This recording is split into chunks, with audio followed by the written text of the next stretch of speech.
Hi, everyone. My name is Holly, and I have the opportunity to talk with Rob today. I'm a student at Advanced Mind Institute, and I have some questions I thought might be helpful for everyone. Rob, in regards to remote healing, what's the initial interview process like for your clients, and what can they expect during a session? Perfect. Thank you again for meeting me. This is really awesome. And, I've been doing this for 13 years. So for me, the interview process has become much more fine-tuned over the years.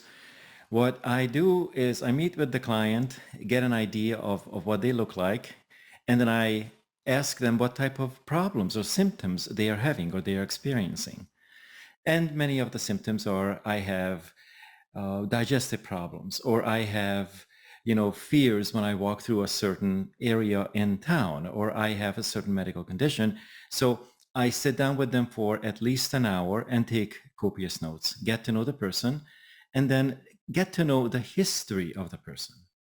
Because everyone's coming from somewhere, and along the way we bumped into unwanted things, and we also were victorious at a certain time. So I like to gather some information. This way I will be able to identify what's really happening behind the scenes. But at first I need to know their story. Excellent. Thank you. And what are anchored triggers, and how do they affect us?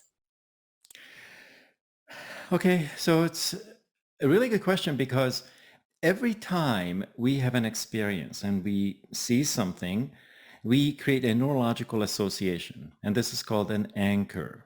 Like if you, there are people who are afraid of dogs, for example, and every time they see a dog, that anchor, the fear kicks in. And the trigger is then the other half of this question, which it triggers us. It creates an emotion in us.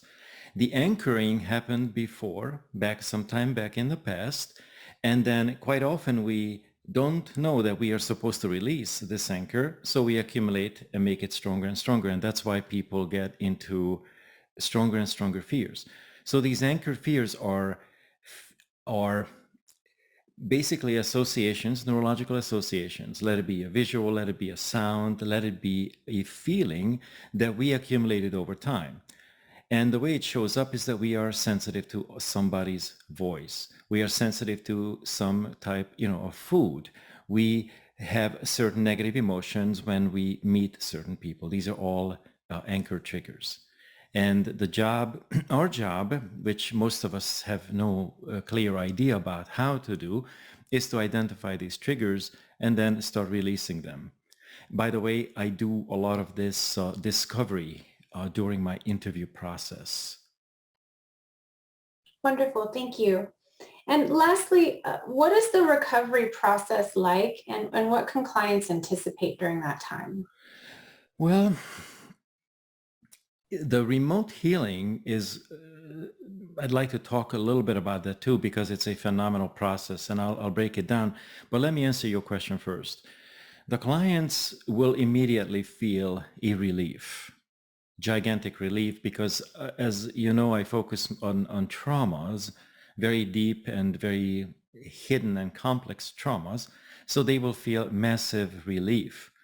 And this relief process, unfortunately, the next day or two will be followed by a little bit of a headache.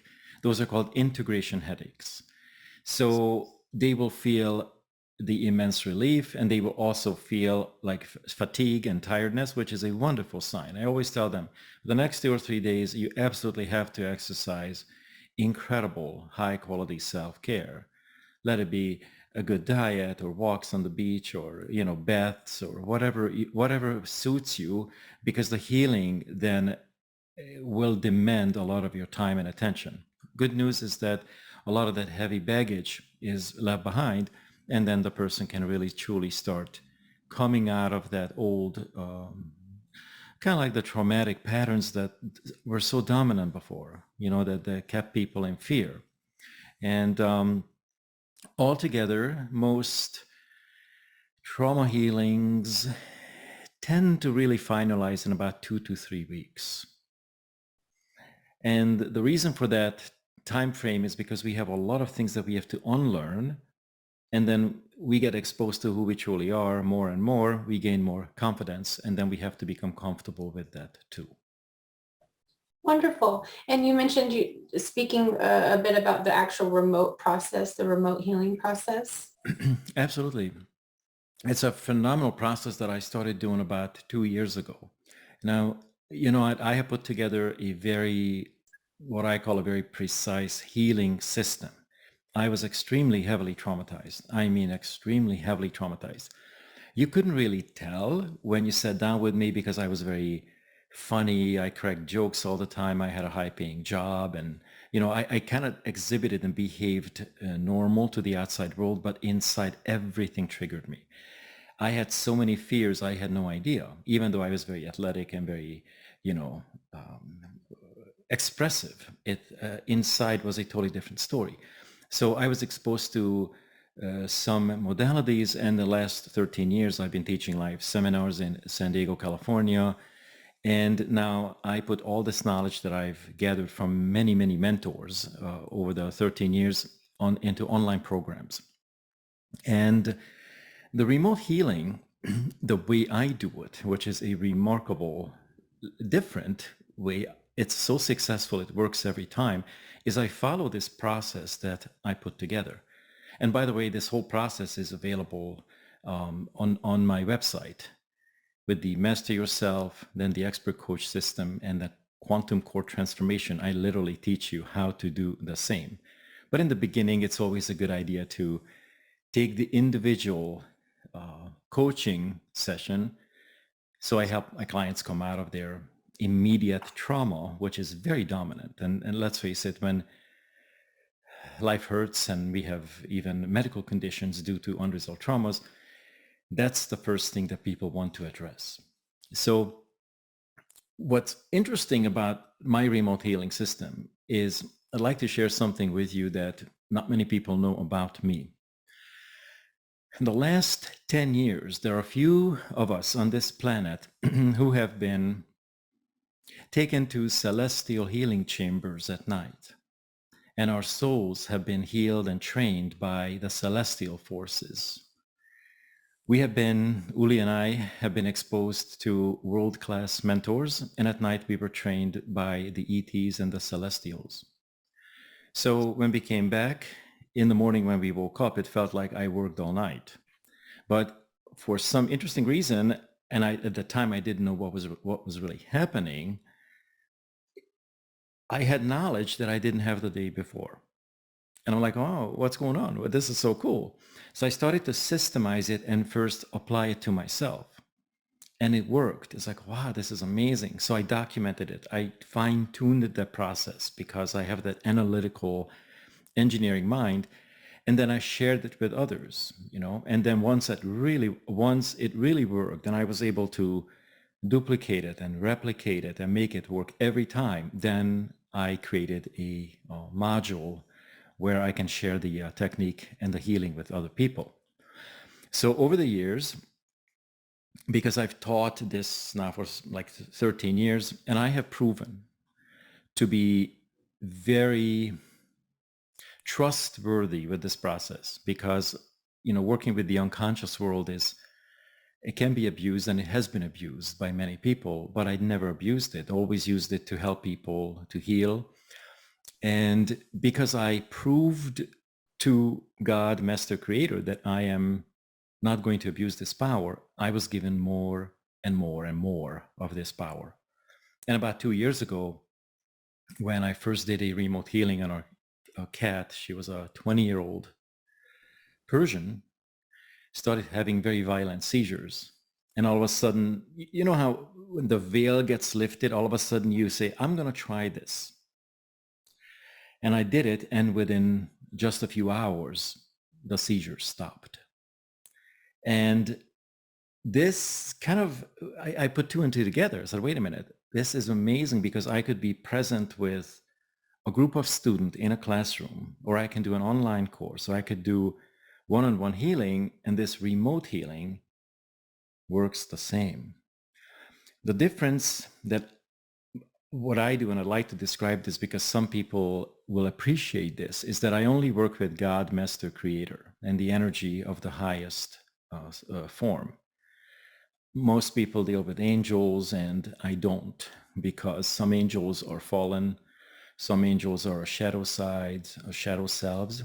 So I go directly with God, Master Creator, and I use the system that I put together, which is on my website, and very precisely go through that, and almost as if I had an individual session with the client, except I am doing the work and I'm doing it through like a soul level, if you will, like an etheric level. And what's really cool about this whole technique is that when they tell me a symptom, let it be digestive issues, or let it be cancer, or let it be diabetes, or, we have plenty of things that we can struggle with. I already know the logic of the particular illness or disease, and I can psychically access the traumas that they have never resolved. So once I get to know them, we hang up, I'll go my own way, and I start working on them at the very deep trauma level. I release the trauma, and then what they feel is what I described, which is relief, a couple days of headache, and all of a sudden life turns back on. The cancer is gone, the medical conditions are gone, and I've done this on people as well as on animals. That's wonderful. And do you have any suggestions for any conditions that are really geared towards remote healing that you would suggest, or in terms of animal behavior that would be something that would lead the owner to pursue this type of treatment? Well, okay, so you asked some really good questions. Let's talk about animals, first, just because I love them very much. And animals actually are very simple, much more simple to work on than people, because people over the years who have been traumatized, they developed all kinds of strategies, and they cover things up, and they don't quite know what's going on, so that we have they have a bunch of cover-up stories. And the cover-up stories is what we are used to hearing, but underneath all them, there's all sorts of unresolved traumatic conflicts. Now with the animals, you don't have that. Typically with animals, the reason why they have any kind of problem is because they were abused by a human. There's some kind of hurt, some kind of a traumatic situation, and that the trauma can be physical, the trauma can be emotional, it can be some form of abuse. And the interesting thing that I've learned over the years, and I'd like to share this here, is that these traumas don't go away by themselves. You really have to put incredible knowledge and conscious effort into them. And then when you do that, when we do that, the trauma dissolves, and thus the byproduct of the symptom, the medical condition, dissolves. Now, for dogs, cats, I worked on a few different lumps and cancerous lumps on kitties. Dogs who were abused one had diabetes. Diabetes is a very interesting traumatic conflict with the masculine energy. So there was some sort of a masculine who physically harmed the dog. I resolved the trauma. It's a really deep and complex, super interesting method. And there have been other situations where the dog gets very scared of a certain anchor, let it be, a stick, let it be even a certain part of town, a certain type of person. And you can tell because they lash out, they become very uncomfortable.